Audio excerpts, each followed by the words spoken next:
She swung her fist at the American doctor. The sergeant's rifle snapped up. In the sand between them lay a pair of surgical scissors that would change both their lives forever. This is the true story of how an enemy's kindness shattered a lifetime of propaganda and why 40 years later, that German nurse would cross an ocean to say two words. Thank you. The moment froze like a photograph. Emma Schneider's knuckles were still white from the impact against the doctor's shoulder. Sergeant Frank Hayes had his M1 Garand halfway to his eye finger, hovering over the trigger guard. Dr. James Mitchell stood with both palms raised toward the sky, surgical scissors glinting in the Sicilian sun at his feet. Around them, the beach stretched in both directions, littered with wrecked landing craft in the smoking aftermath of invasion. 3 people, 3 futures, 3 choices that would ripple forward through decades. In one future, the rifle fires. The German nurse dies in the sand, another casualty of a war that has already claimed millions. The doctor files a report and moves on to the next wounded prisoner. The sergeant goes home with one more confirmed enemy kill to his name. History forgets them all. In another future, the doctor walks away. The wound festers, gangrene sets in. The nurse loses her leg in a field hospital if she survives at all. She spends the rest of her life hating Americans with the pure rage of someone who was abandoned when mercy could have saved her. In the third future, the one that actually happened, something changes, something breaks, something heals. But we are getting ahead of ourselves. Let us go back to where it began 2 days before that moment in the sand. Back to the cave near Palermo, where Emma Schneider learned what it means to be truly afraid. Sicily, July 8, 1943. Allied forces had been pounding the island for 3 days straight. The field hospital where Emma worked was not really a hospital at all. It was a limestone cave carved into the hillside, damp and dark, smelling of rot and fear, and the copper tang of blood that never quite washes away. Emma was 24 years old. She had been a nurse for 3 years. She had seen men die from wounds that should have been survivable, watched infection eat through flesh while officers shouted about shortages and priorities, and how the fatherland needed every drop of medicine at the front. She had learned to wrap shattered limbs with strips cut from old uniforms. She had learned to recognize the smell of approaching death, but she had never learned to stop being afraid. The mortar shell came at dusk. One moment she was checking the pulse of a soldier who would not see morning. The next moment, the world exploded into light and heat and a pressure that crushed the air from her lungs. When her hearing returned, someone was screaming. It took several seconds to realize the screaming was coming from her own throat. The shrapnel had torn through her left thigh. Not a clean wound. The metal fragment had tumbled as it flew, creating a ragged gash that bled in thick pulses. Her gray wool uniform soaked through in seconds. She tried to stand and fell immediately, vision graying at the edges. Another nurse, a woman named Ingrid Weber from Berlin, pulled her behind a supply crate. The shelling continued. Emma pressed both hands against the wound and felt warm blood push between her fingers. The fabric of her uniform stuck to the torn flesh, glued there by drying blood and the beginning of infection. She thought about her mother in Hamburg. She thought about the propaganda posters she had seen in training, the ones showing American soldiers as monsters with fangs, the ones that promised violation and death to any German woman captured alive. She thought better to die here than face what comes after. But death did not come. Instead, the shelling stopped.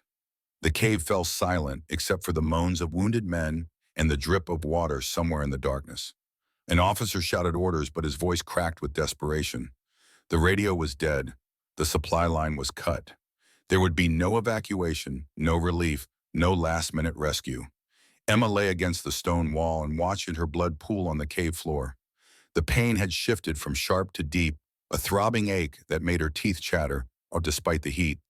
Ingrid tried to wrap the wound, but there was no clean cloth left, no antiseptic, no morphine, just dirty bandages and prayers that would not be answered. The next morning, they heard American voices.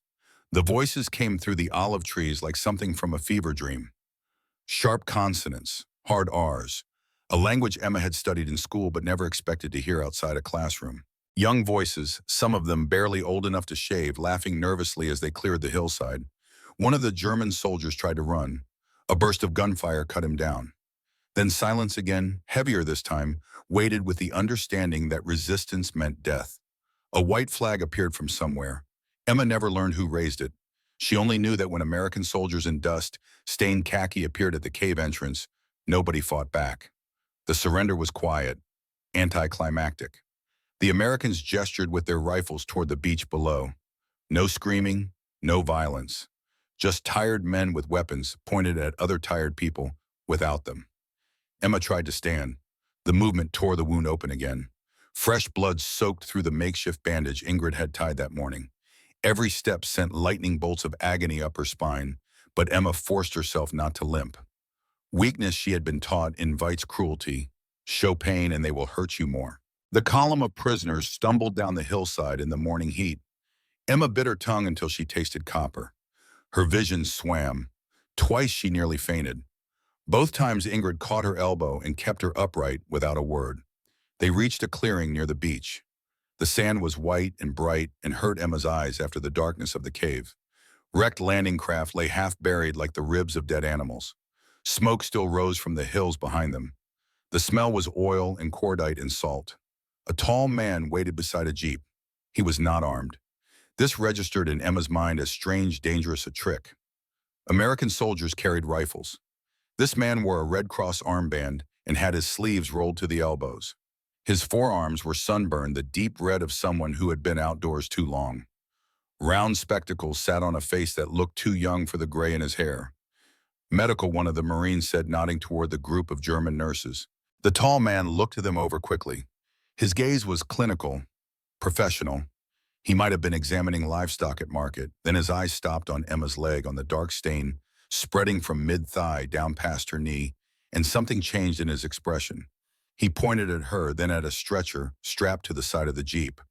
Emma shook her head violently. She did not understand the gesture. She only knew that when a man points at you and then at something else, it rarely ends well for you. A translator appeared. A Navy corporal from California, they would learn later, a Japanese-American whose German was halting but functional. He spoke to Emma in words she could barely process through the fear roaring in her ears. He wants to treat you. You are hurt. Emma heard treat. She heard hurt.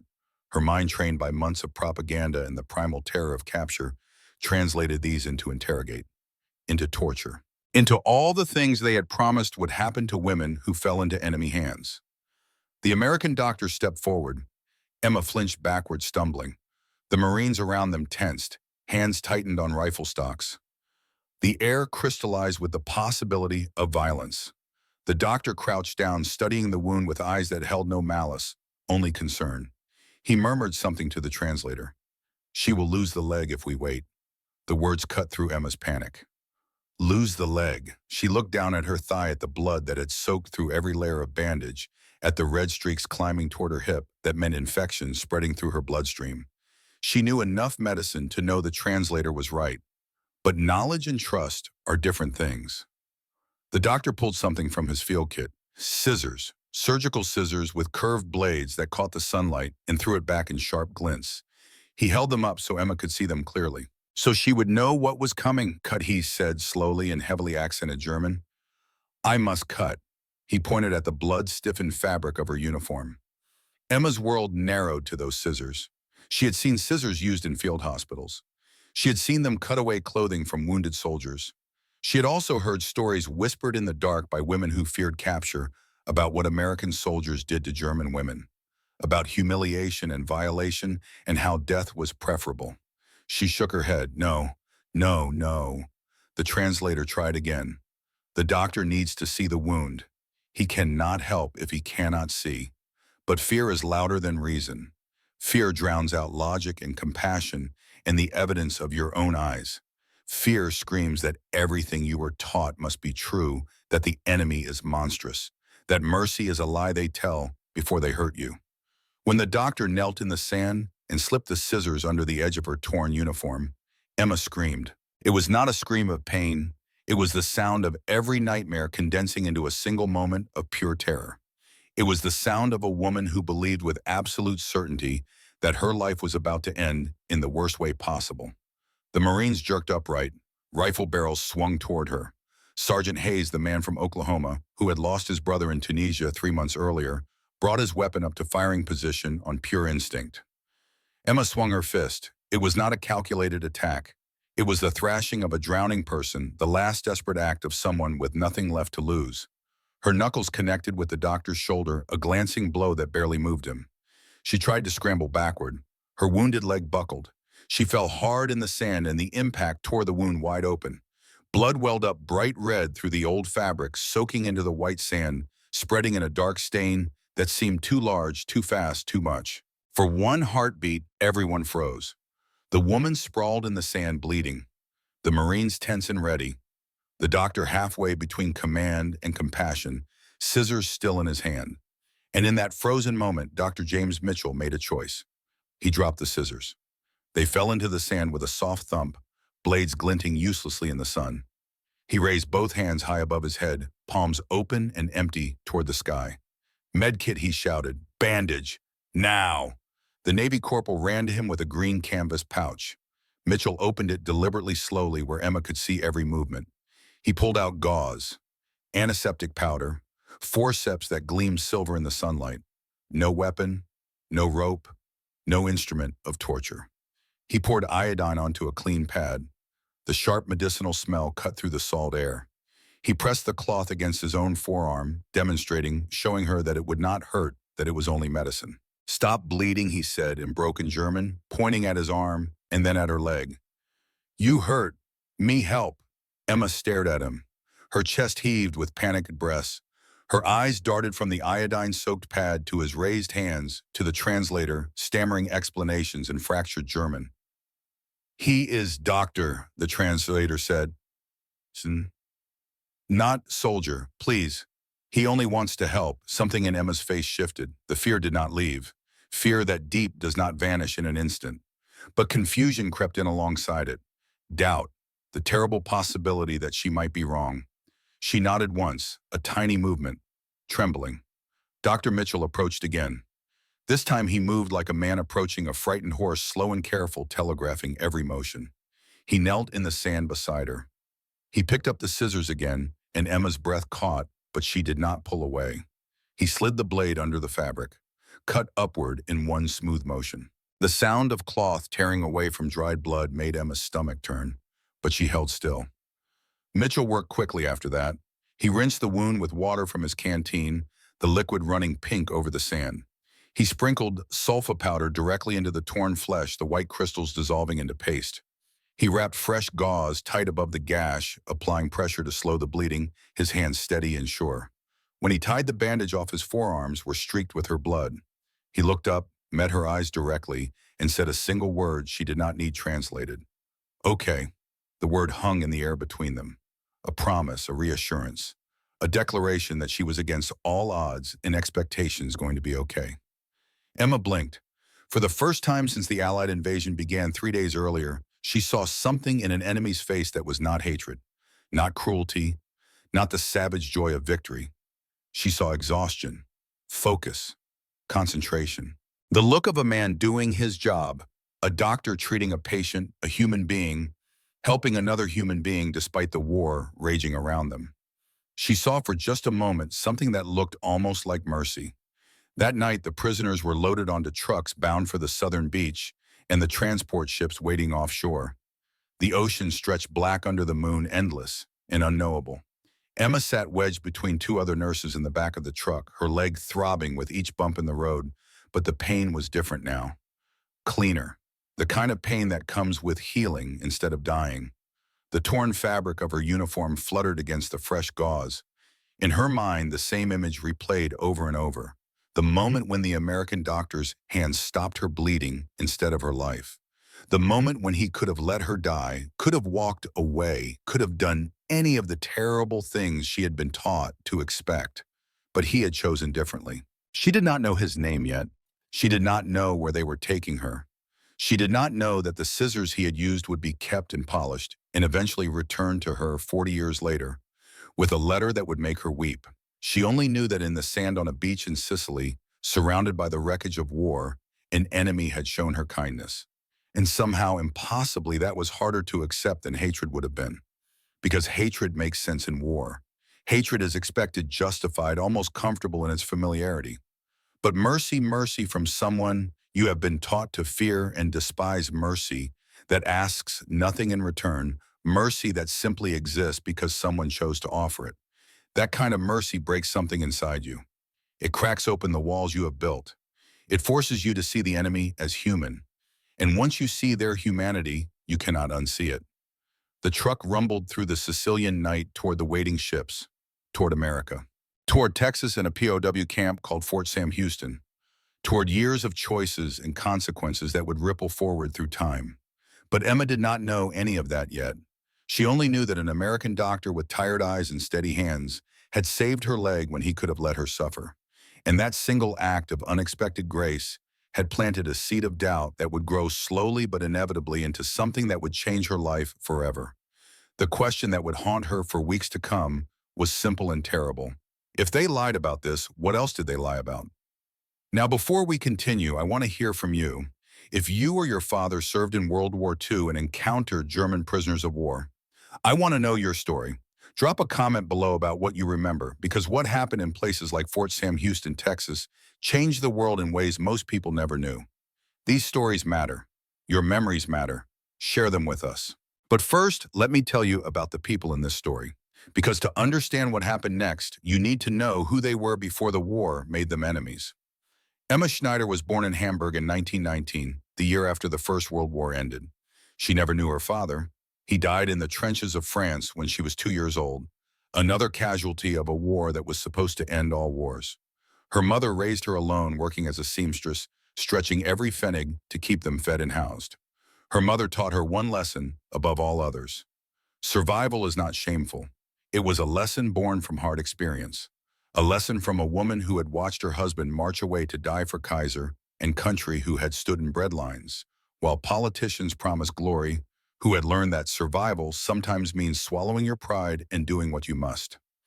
Emma carried that lesson with her to nursing school in Heidelberg. She studied from 1937 to 1940, learning anatomy and pharmacology, and the delicate art of keeping people alive when their bodies wanted to die.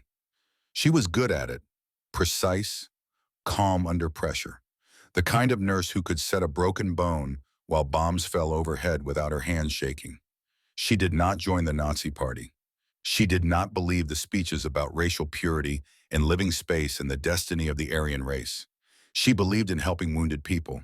She believed that a nurse's duty was to heal, not to judge whether the person bleeding in front of you deserved to live.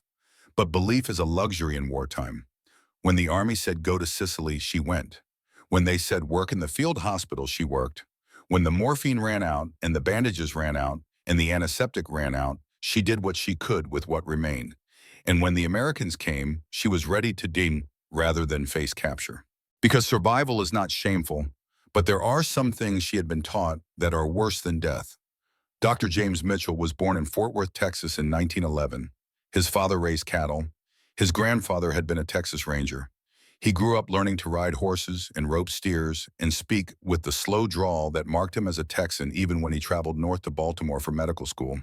He had a younger brother named Robert, Bobby. 3 years younger, wild and reckless, and full of the kind of crazy courage that makes boys into heroes or corpses. Bobby joined the Marines in 1941, right after Pearl Harbor. Wrote home every week with stories about training and deployment and the buddies he made. Shipped out to the Pacific in early 1942. Guadalcanal. The name meant nothing to most Americans until the casualty list started coming home. Bobby Mitchell died on Guadalcanal in September 1942. Machine gun fire. The letter said he died instantly, but letters always say that. Jim knew better. Jim had seen enough wounds to know that death is rarely instant, rarely painless, rarely the clean fade to black that families need to believe in. Before he died, Bobby wrote one final letter. Jim received it 3 weeks after the telegram. The envelope was stained and torn, passed through a dozen hands before it reached Texas. The letter said many things. It said Bobby was scared. It said he missed home.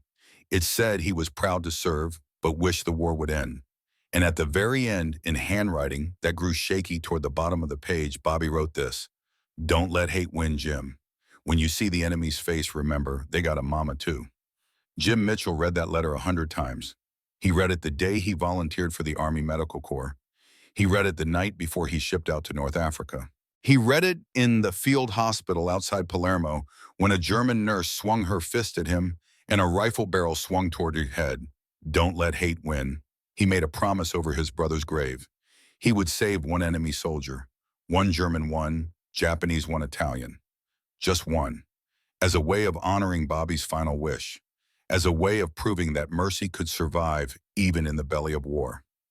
He did not know when he knelt in the sand to cut away Emma Schneider's uniform that she would be that one. He only knew that a woman was bleeding and he was a doctor and doctors heal. The rest would come later. Sergeant Frank Hayes was born in Tulsa, Oklahoma in 1914.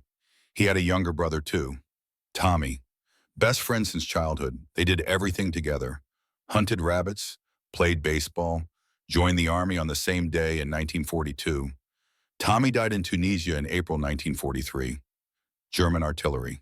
An 88mm shell that landed directly in his foxhole and left nothing behind but dog tags and a wallet with a photograph of their mother inside. Frank Hayes carried that wallet in his pocket every day after. He carried it through the invasion of Sicily. He carried it when they shipped him stateside to work as a guard at the POW camp outside San Antonio. He carried it the day a German nurse saved his life, and he carried it 40 years later when he traveled to Germany to place flowers on her grave. But that is later. That is the end of the story. Right now in July 1943, Frank Hayes is just a sergeant with a rifle and a dead brother and a hatred so deep it feels like a physical weight in his chest. When he looks at German prisoners, he does not see people. He sees the uniform that killed Tommy. He sees the enemy. He sees targets that the war inexplicably will not let him shoot. So when a German woman screams and swings at Dr. Mitchell, his finger moves toward the trigger on pure instinct. And when Mitchell drops the scissors and raises his hands and saves her anyway, something inside Frank Hayes begins to crack. Just a hairline fracture, barely noticeable. But cracks given time and pressure can split stone. These three people, a German nurse who believed capture meant worse than death, an American doctor who promised his dying brother that hate would not win, a sergeant carrying his brother's wallet and looking for someone to blame. Their lives intersected in the sand on a beach in Sicily, and from that intersection something unexpected grew. Not friendship, not yet, not even trust, just the smallest seed of possibility, the possibility that the enemy might be human too. The USS General Anderson cut through the Atlantic like a blade through dark water, 14 days from Sicily to America. 14 days of rolling swells and engine noise, and the smell of too many bodies packed into too little space. Emma spent most of the voyage below deck in a converted officer's quarters. The German women prisoners were separated from the men, housed in a compartment that had once held American sailors heading to war. Now it held their enemies heading to captivity. The ship moved with a rhythm that made Emma's stomach turn. Up and down, side to side, the endless motion of an ocean that did not care about the war or who won or who drowned trying. She lay in a narrow bunk and tried not to think about what waited for her in America. Every morning an American nurse came through the compartment. Her name was Lieutenant Sarah Chen, a woman from San Francisco with careful hands and a gentle voice that Emma could not understand, but somehow trusted anyway. Lieutenant Chen changed Emma's bandages daily, checking for infection, applying fresh gauze that smelled of antiseptic impossibility. The wound was healing.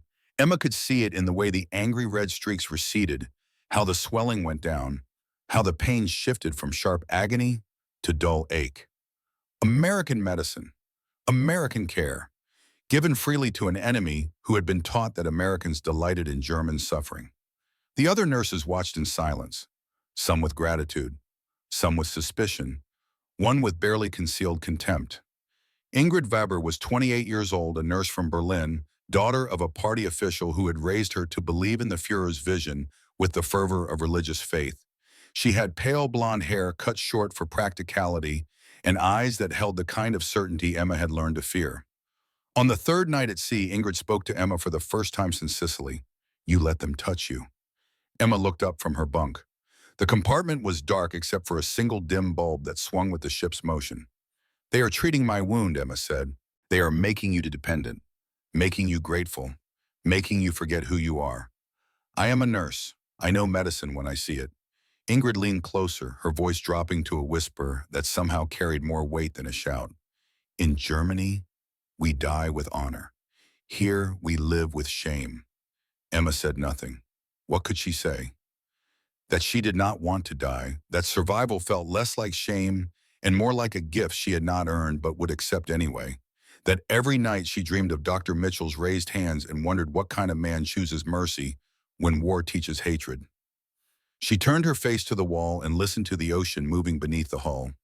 The days blurred together, waked to the smell of salt and diesel. Breakfast brought by American sailors who did not meet their eyes. Hours of empty time filled with fear and speculation. What would America be like? Would they be worked to death? Starved, beaten, the propaganda had been clear. Americans were cruel. Americans were vindictive. Americans would punish German prisoners for every bombing raid, every invasion, every German victory. But the Americans on the ship did not seem cruel. They seemed tired, young, human in ways that propaganda had insisted they were not. On the 10th day, Emma saw the ocean change color. The deep blue gave way to something lighter greener. Birds appeared circling the ship in lazy spirals. Land soon, one of the sailors said in broken German. America. That night, Emma could not sleep. She lay in her bunk and thought about Hamburg, about her mother living alone in a city that was probably burning by now under Allied bombs, about the strange circular cruelty of war where Germans bomb London and British bomb Hamburg and Americans bomb Berlin, and everyone's mothers wait for letters that may never come. The revenge, she thought, makes sense. We bomb them. They bomb us. Fair. But then why fix my leg? The question kept her awake until dawn. On the 14th morning, they saw America. It appeared on the horizon like something from a dream. Green coastline, buildings that stood intact with windows that caught the morning sun, a harbor full of ships that moved with purpose instead of desperation. Galveston, Texas. The name meant nothing to Emma except as a destination, a word on a map, a place where her life would either continue or end. The gangway lowered. The prisoners filed off in a long line, squinting against sunlight that seemed brighter than any light in Europe. Emma's leg ached with each step down the metal ramp, but she kept her spine straight and her face empty. The docks bustled with activity. Longshoremen unloading cargo, sailors on shore leave laughing and smoking, children playing on a nearby street, their voices carrying on the warm Gulf breeze. Children, playing, no air raid sirens, no shelters, no fear. Emma felt something twist in her chest. How could the enemy's homeland be untouched while Europe burned? Trucks waited painted olive green and marked with white stars. POW transport stenciled on the sides in letters meant to be official and impersonal, but somehow still human in their careful precision. The drive inland took 6 hours. 6 hours through Texas heat that was different from any heat Emma had known. This was not the dry Mediterranean warmth of Sicily. This was thick, wet heat that pressed down like a physical weight. The air itself seemed to shimmer. But the land was whole. They passed farms with crops growing in neat rows, cattle grazing in pastures that stretched to the horizon, towns with buildings that had never been bombed, streets where people walked without looking up at the sky every few seconds checking for planes. Emma watched it all from the back of the truck and felt her understanding of the world shift, like a bone setting wrong. They told us America was suffering too. They told us the war was destroying them as much as us. But this was not destruction. This was abundance, normalcy, a world still functioning while Europe tore itself apart. The sun was setting when they reached Fort Sam Houston. The camp sat outside San Antonio, sprawling across acres of flat Texas scrubland. Rows of long wooden barracks painted white.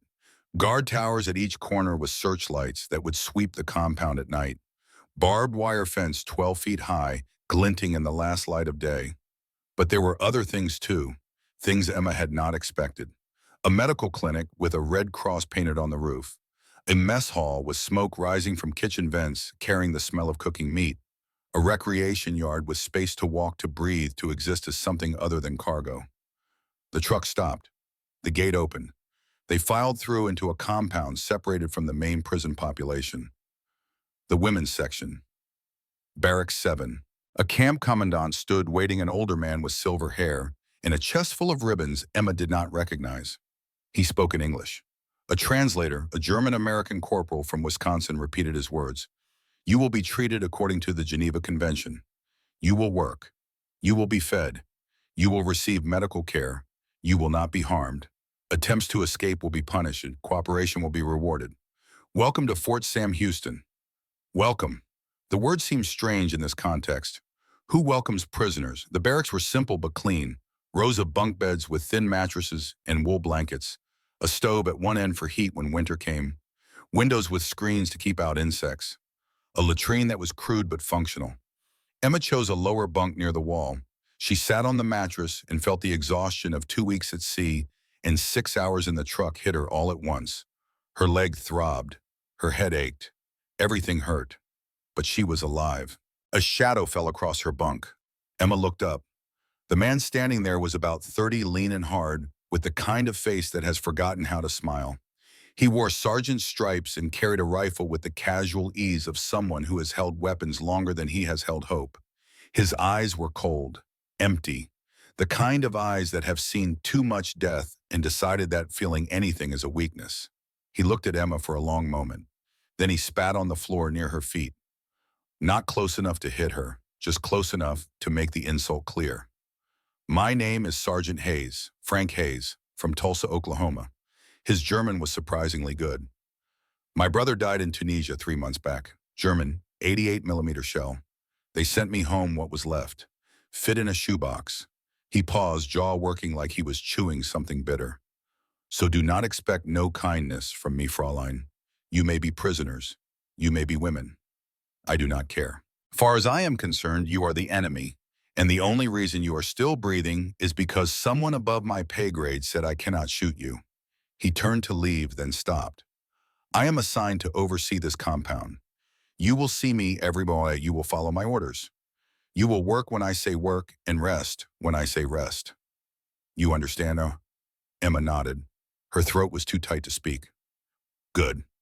He walked away, his boots heavy on the wooden floor. Ingrid appeared beside Emma's bunk. Her face was pale but composed. You see, this is what waits for us. Hatred.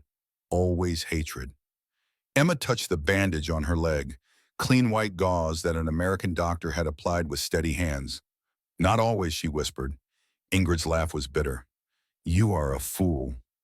That night, Emma dreamed of scissors and raised hands in an ocean that stretched forever in all directions. Morning came with the sound of a bell clanging loud enough to wake the dead, 5:30. Formation in 10 minutes. The women stumbled from their bunks, pulling on clothes, trying to make themselves presentable.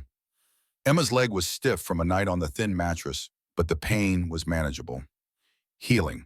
They lined up outside the barracks in rows of 4. Sergeant Hayes walked the line with a clipboard counting, checking, making sure no one had vanished in the night. Then the march to the mess hall. Emma smelled it before she saw it. The scent hit her like a physical blow. Meat, cooking meat, bacon specifically sizzling in hot grease with a smell that made her mouth water before her brain could process what was happening. The mess hall was a long building with windows that let in morning light, tables and benches. A serving line where American cooks in white aprons ladled food onto metal trays. Emma took a tray, moved down the line, watched as her plate filled with more food than she had seen in months. Scrambled eggs, yellow and fluffy, steaming. 4 strips of bacon thick, cut perfectly fried. Toast with real butter melting into golden pools. Coffee black and strong in a ceramic mug that was chipped but clean. She carried the tray to a table and sat. Around her, the other women stared at their plates with expressions ranging from hunger to suspicion. Poison, Ingrid hissed from across the table. Or bribery, trying to make us grateful. Emma looked at the bacon. 4 strips more meat than she would have gotten in a week back home. The fat glistened. The edges were crisp and dark.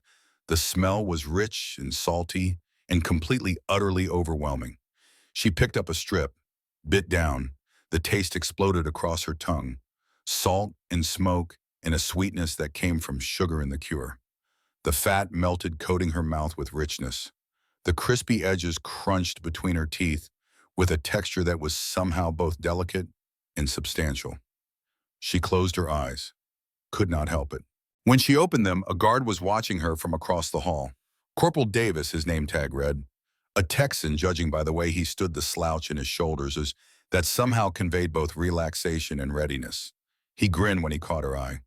Good, ain't it, Ed? Emma did not understand the words, but she understood the tone. She nodded, feeling her face flush. Davis walked over, leaned against the table. Y'all work hard in the clinic, Doc says. Figured you earned some real Texas cooking. The translator repeated this. Emma nodded again, too overwhelmed to speak. The bacon had broken something inside her. Some wall she had built between herself and this place. These people, this impossible situation where the enemy fed you better than your own side ever had. If this is bribery, part of her thought it is working. The rest of that first week passed in a blur of new experiences and old fears colliding. They worked. Light duties at first because of Emma's leg. Folding laundry for the American soldiers. Cleaning the compound.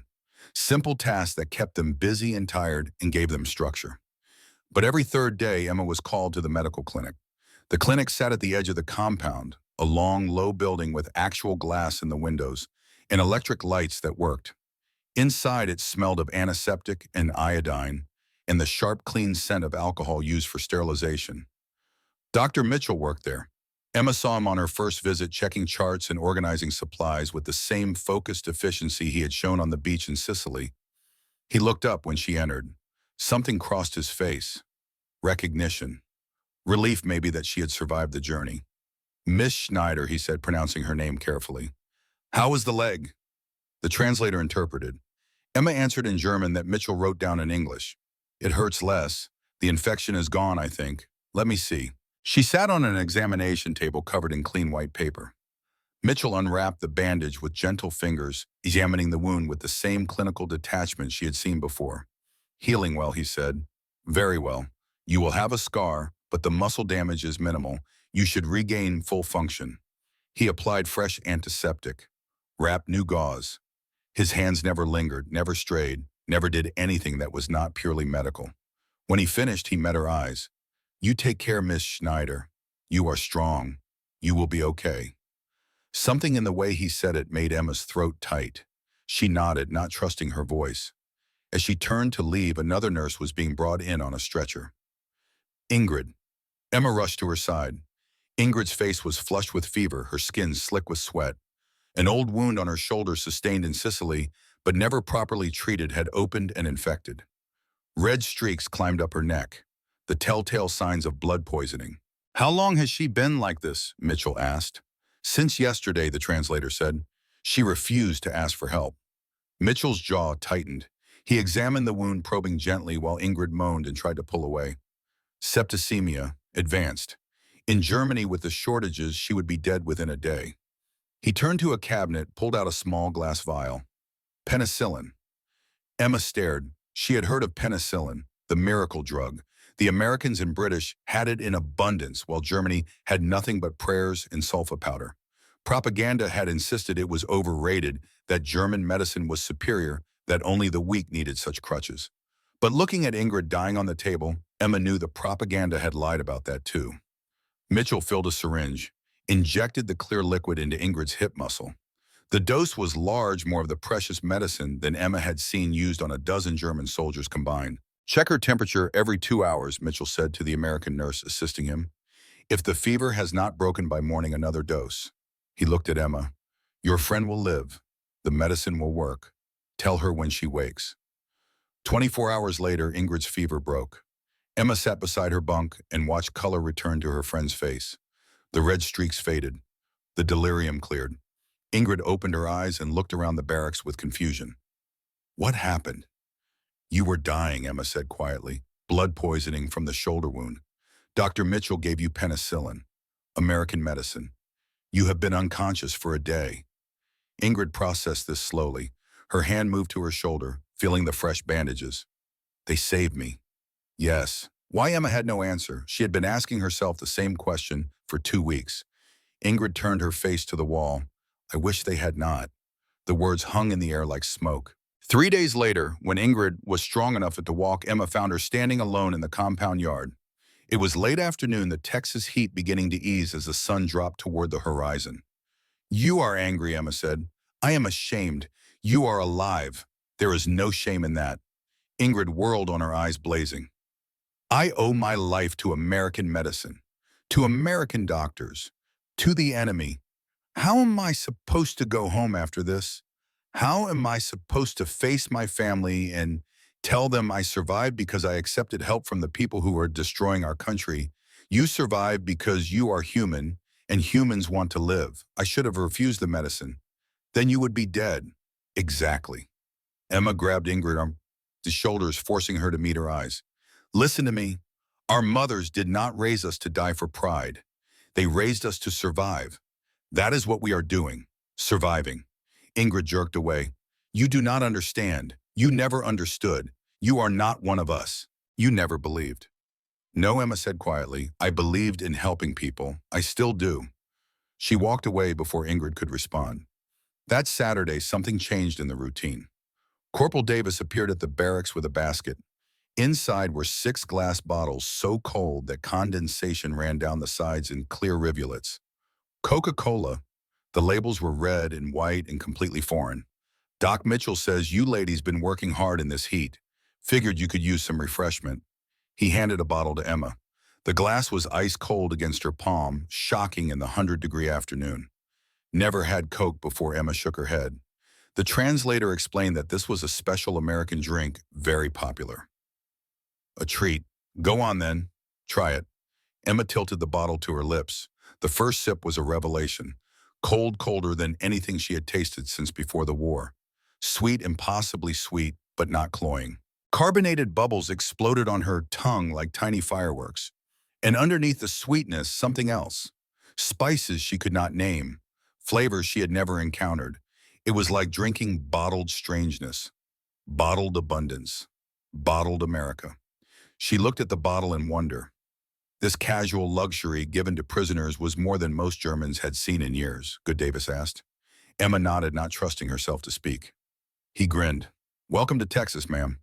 That night, lying in her bunk, Emma thought about bacon and penicillin and Coca-Cola, thought about Dr. Mitchell's steady hands and Sergeant Hayes' cold eyes, and the impossible contradiction of being treated with both hatred and mercy by the same nation. She thought about Ingrid's shame and her own confusion and the question that would not leave her alone. If they lied about the Americans being monsters, what else was a lie? 40 years from now, Dr. Emma Schneider would stand in front of a classroom full of young medical students in Hamburg. She would tell them about the moment she truly understood America. Not from a textbook or a treaty or a political speech. From a bottle of Coca-Cola, given freely on a Texas afternoon by people who had every reason to hate her but chose not to. She would tell them that real mercy is not weakness. It is strength practiced on purpose. It is choosing compassion when the world expects cruelty. She would tell them that healing begins when you stop seeing enemies and start seeing humans. But that is 40 years away. Right now in August 1943, Emma Schneider is just a 24-year-old German nurse trying to understand why the enemy keeps saving her life. The answer she will learn is both simpler and more complicated than she can imagine. September came to Texas with heat that felt like a living thing.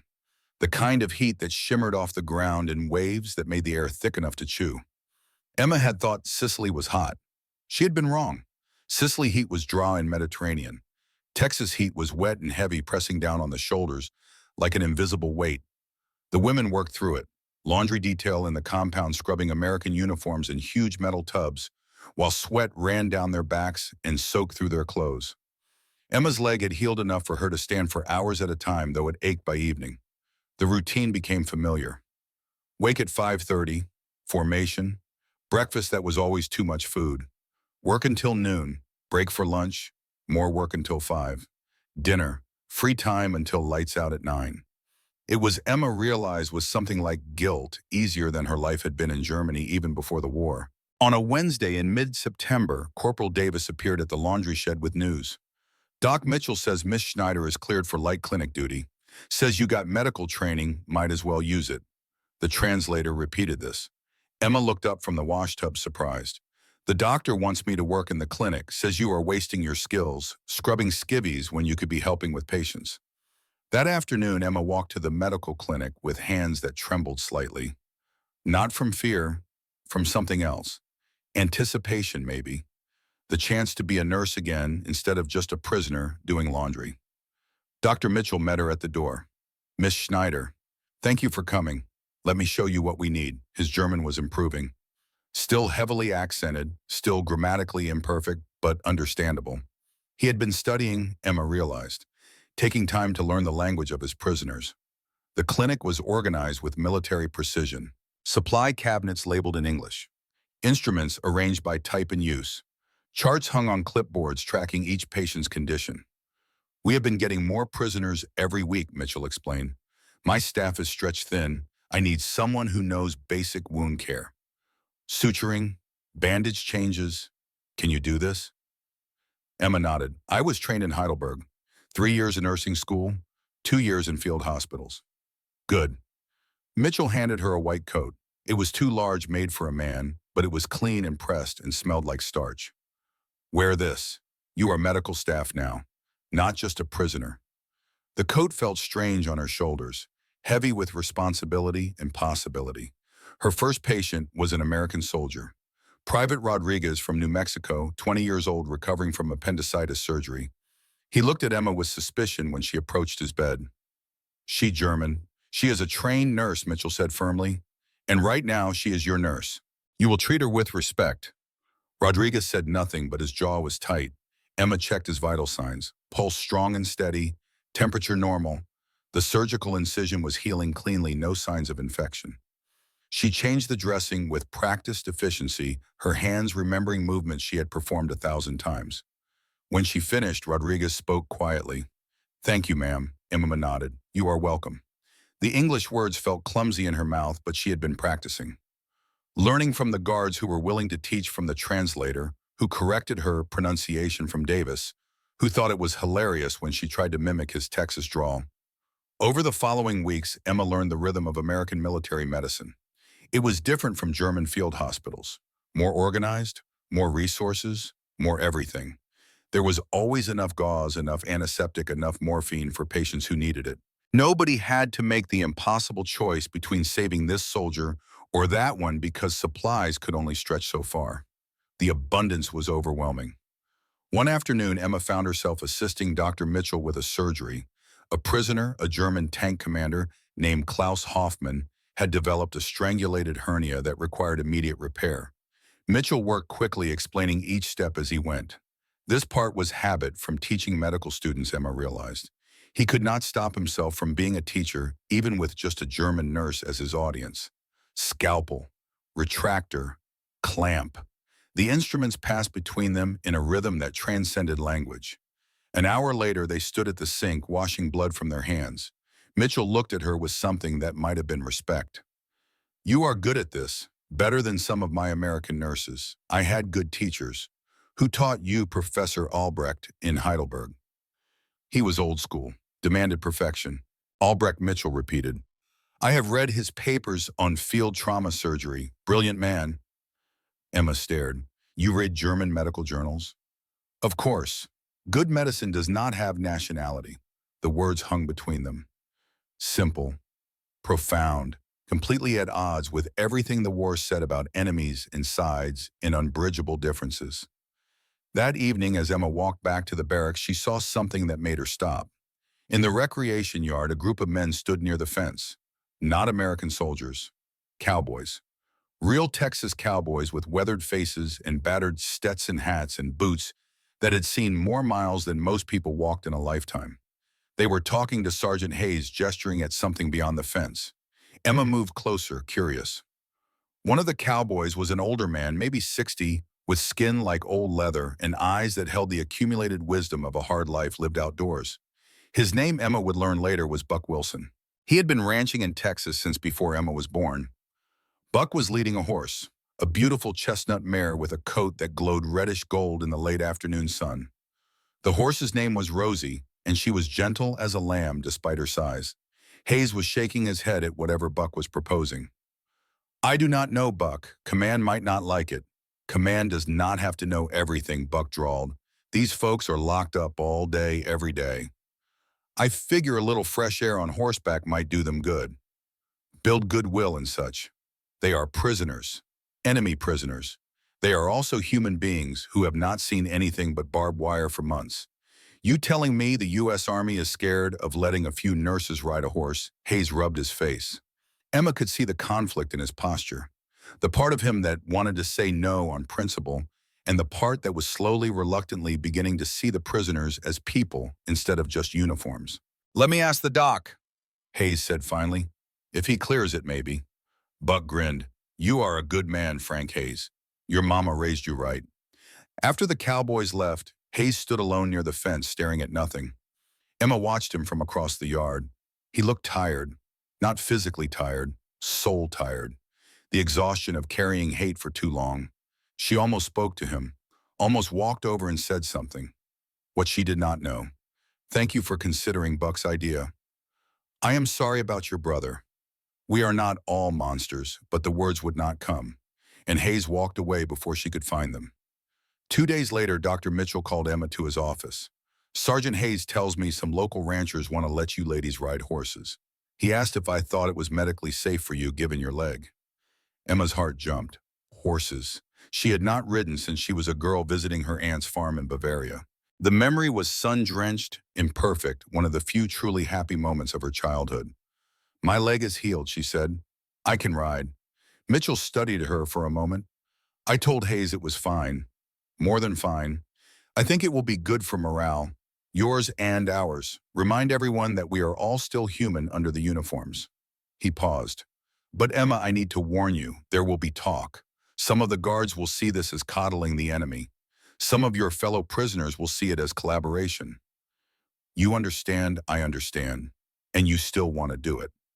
Emma thought of Ingrid's bitter words, thought of the invisible lines she had already crossed by working in the clinic, by accepting American food, by learning English. Thought of the fact that she was already labeled a traitor by some of the women in her barracks. One more step across that line would not make much difference. "Yes," she said, "I still want to." That Saturday afternoon, Buck Wilson returned with Rosie and 3 other horses. A small group of German nurses was selected. Emma, 2 others who had expressed interest, and surprisingly no one at all from the hardcore resistance group that Ingrid had quietly joined. The women walked to the fence line under guard. Hayes was there, rifle slung over his shoulder, watching with an expression Emma could not read. Buck touched his hat brim in greeting. "Afternoon, ladies. Any of y'all ridden before?" Emma raised her hand hesitantly. The other 2 shook their heads. "No matter," Buck said. "These horses are gentle as puppies. We will start slow." He led Rosie through the gate. The mare's eyes were soft and dark, curious about these new humans in their strange gray dresses. Buck showed Emma how to approach, how to let the horse smell her hand, how to stroke the warm neck and feel the muscle moving underneath the coat. The horse smelled like hay and sunshine in a world Emma had almost forgotten existed. A world where not everything was war and wire, and watching the sky for bombers. "Up you go," Buck said, making a stirrup with his hands. Emma put her foot in his linked fingers and swung her leg over the saddle. For a moment she wobbled, finding her balance. Then her body remembered. Heels down, back straight, hands gentle on the reins. Rosie stood patient as stone. "Good," Buck said. "Real good. You are a natural." They walked in slow circles around the compound perimeter. Buck beside her on his own horse, a paint gelding with kind eyes.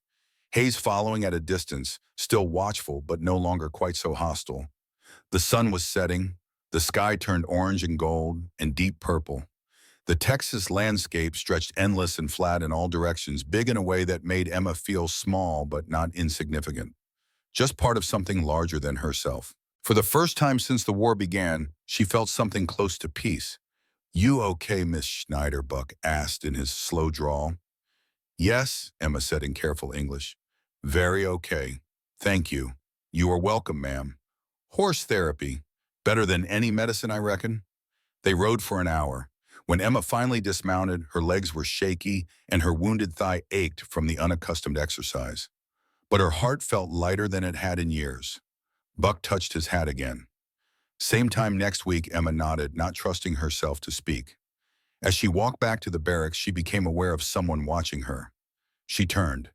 Hayes stood near the fence, silhouetted against the dying light. He did not speak, did not gesture, just looked at her with an expression that was no longer pure hatred. Something had shifted, some small crack in the wall between them. Emma nodded to him, a tiny acknowledgement. After a long moment, Hayes nodded back. That night, Ingrid confronted her. "You rode with the cowboys. Everyone saw." "Yes." You smiled. You looked happy. I was happy. Ingrid's face twisted with disgust. You have forgotten who you are, forgotten what they have done to our country. I have forgotten nothing, but I also will not forget what they have done for me, for us, the medicine that saved your life, the food that keeps us alive, the kindness when they could choose cruelty. Kindness, Ingrid spat. Bribery, manipulation. They want to break us, make us grateful, make us forget that we are German.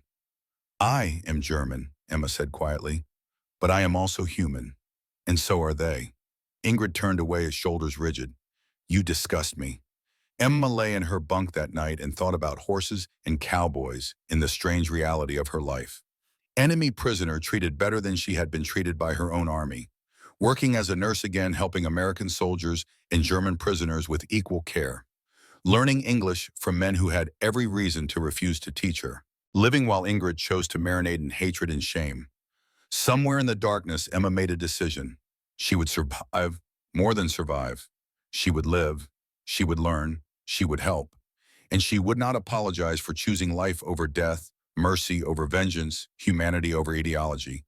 If that made her a traitor, so be it. Better a living traitor than a dead patriot. October brought slightly cooler weather to Texas. The temperature dropped from unbearable to merely oppressive.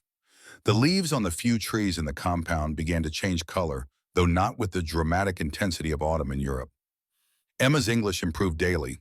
She practiced with the American nurses in the clinic with Corporal Davis, who found her attempts at Texas slang endlessly amusing, with Dr. Mitchell, who corrected her grammar gently and praised her progress. Language, she discovered, was a kind of freedom. Each new word was a key that unlocked another small piece of this strange country. She learned cowboy, learned brisket and barbecue, and y'all learned how to say thank you and I am sorry and please help me understand. Learned that Americans asked, how are you, as a greeting, not as an actual question requiring detailed medical history. The work in the clinic continued. Emma assisted with surgeries, changed dressings, monitored patients. She was good at it, better than good. The American nurses began to trust her with more complex tasks. One afternoon in late October, a construction accident brought everything to a head. The camp was expanding, new barracks being built to house an influx of prisoners expected from the Italian campaign. German and Italian POWs by the thousands shipped across the Atlantic to camps scattered across the American heartland. The construction crew was raising a heavy timber beam into place for a new roof. 20 feet long, probably 500 pounds of solid pine, ropes and pulleys and men straining against weight. Emma was in the clinic organizing supplies when she heard the shout, then the scream, then the chaos of men yelling and boots running and someone pounding on the clinic door. Doc Mitchell, we need you now. Mitchell grabbed his bag and ran. Emma followed without thinking. Training and instinct took over. When someone screams like that, you run toward it, not away. The scene at the construction site was carnage. The rope had frayed, snapped. The beam had fallen 20 feet and landed directly on a man who had been standing underneath. He lay pinned from the waist down, face gray with shock blood pooling in the dirt around him. Sergeant Frank Hayes. Emma felt the world slow down. Everything became very sharp and very clear. The angle of the beam across Hayes' abdomen, the way his hands clutched at the ground, the wet sound of his breathing that meant internal injuries, probably a ruptured spleen, possibly worse. Mitchell was already kneeling beside him, assessing. We need to lift this beam. Carefully, on my count. 6 men grabbed the timber and lifted in unison. Hayes screamed. The sound was animal, inhuman, the cry of a body pushed past its limits. The beam came free. Hayes' hands went to his stomach. Blood seeped between his fingers. Get him to the clinic, Mitchell barked. Emma prepped for surgery, major internal trauma, possible splenic rupture. Move. Emma ran. In the clinic, she transformed into a different version of herself. Not prisoner, not German, not enemy, just nurse. Just hands that knew what to do when someone was dying. She scrubbed, laid out instruments, prepared sutures, set up the makeshift operating theater that the clinic became when emergencies happened. They brought Hayes in on a stretcher.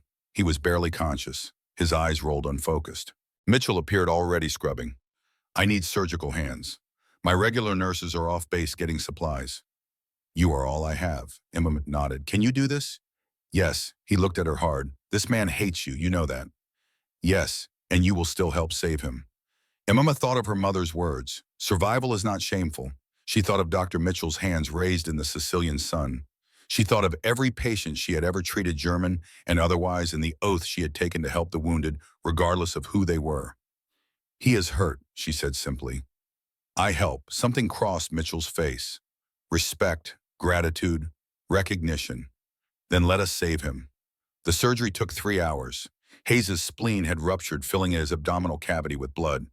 Mitchell worked quickly, clamping vessels, removing the damaged organ, irrigating the wound. Emma assisted, her hands moving without conscious thought. Scalpel, retractor, clamp, suture. The rhythm of surgery that was the same in German or English or any language. Blood everywhere, but Emma had seen worse. Had worked in field hospitals where men bled out on dirt floors because there was no time, no supplies, no hope. Here there was everything. Electricity, clean water, enough light to see, enough hands to help, enough medicine to maybe possibly save a life. Mitchell tied off the last suture, checked for additional bleeding, found none. He is stable, for now. Emma's hands were shaking. She stripped off her gloves and realized they were soaked through with Frank Hayes's blood. You did well, Mitchell said quietly. Could not have done it without you. Emma nodded, too exhausted to speak. Why did you help him? Well, because Emma said slowly, choosing words in English, because he is person. Person hurt. I am nurse. Nurse help is simple. It is not simple at all, Mitchell said. It is the hardest thing in the world, helping the person who hates you. He washed his hands at the sink. My brother told me that, before he died, said the real test of character is not how you treat your friends. It is how you treat your enemies when they are vulnerable. Emma thought about this. Your brother was wise. He was 20 years old and scared and dying in a jungle on the other side of the world, Mitchell said. But yes, he was wise. Hayes woke 2 days later. Emma was changing his bandages when his eyes opened. For a moment, confusion, then recognition, then something Emma could not quite identify. You, he whispered. His voice was rough from the breathing tube. Emma froze, her hand still on the gauze. Get away from me. Sergeant Hayes, you need to rest. I do not want no Nazi touching me. His voice was weak, but the hatred was still there. Bleeding out on a construction site had not changed that. Emma stepped back, started to leave.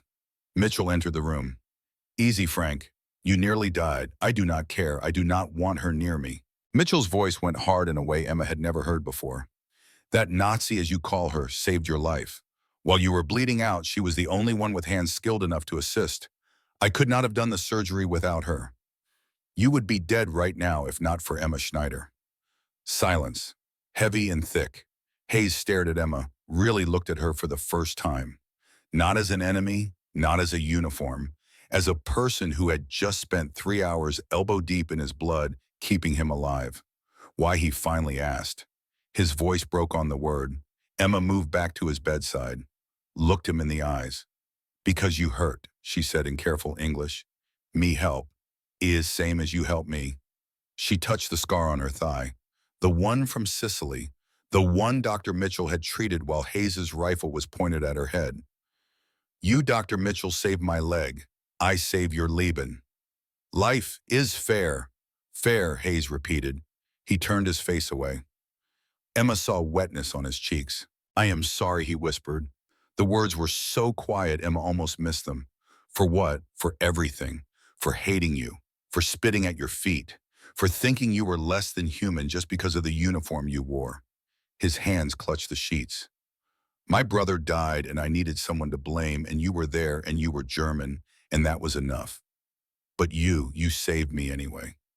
He looked back at her, tears streaming openly now. Why, Emma thought about how to answer in English. The words were there, but the language failed her.